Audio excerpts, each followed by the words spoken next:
Nanambara tamin'ny fomba ofisialy ny Fivondronan'ny fiangonana kristiana eto Madagasikara na ny FFKM fa Mitsipaka tanteraka izay mety ho endrika fampitsaharana voka na inona antony izy ireo. Nisy ny fanambarana mikasika izany izay nosoniavin'ireo filoham-piangonana 4 nanteriny tamin'izany fa avy amin'Andriamanitra ny aina ary tokony ho tandrovina. Ary tafiditra anatin'izany fitandrona aina izany ny fanoeran'izy ireo ny fandrisihana ny fampitsaharana voka na inona antony na inona. Taoriny nametrahany Masgola Maly sovim-bava-bahoaka voafidy tao Tsiombe, tolo-dalàna momba ny fampiatoana voka noho ny antony ara-pahasalamana no nanaovan'ny FFKM io fanambarana io. Voaratra ny fehezan-dalàna famaizana sy ny lalàna momba ny fahasalaman'ny fananana eto Madagasikara ny fampiatoana voka ka nahatonga io tolo-dalàna izay mahaberesaka io. Nanantanteraka fianianana pahibe maso ireo mpikambana vaovao sivy mandrafitra ny vaomihera mahaleo tena misahana ny fifidianana na ny CENI androany alarobia.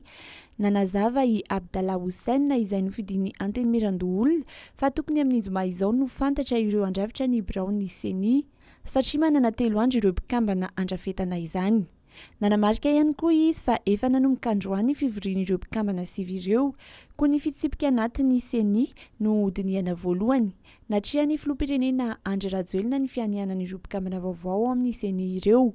Indreto ary ireo mpikambana ireo: Lazarabary Razafy Mamonjy, solontenan'ny anteny mirandoolona; Abdallah solontenan'ny anteny miram-pirenena; Roger Mark Fidy Miafy, solontenan'ny fitsarana avo momba ny lalam-pandrenana; Girazafy solontenan'ny holavitry ny mpisolo vava; Galay Soavy Manjaka Andriamartafika Atoanam-bahoaka, antsoina hoe Soavy Andriamartafika, solontenan'ny holavitry ny mpanao gazety; Jacques Michael Ravaltera sy Andoniaina Andriamalazaray, samy solontenan'ny fiarahamonim-pirenena; Tina Ifanomezantsora Andrianarivon'Antoine, solontenan'ireo mpitsara eo anivon'ny fitsarana avo, ary Andrianarse Doreta Farsendam no tendren'ny filohan'ny Repoblika.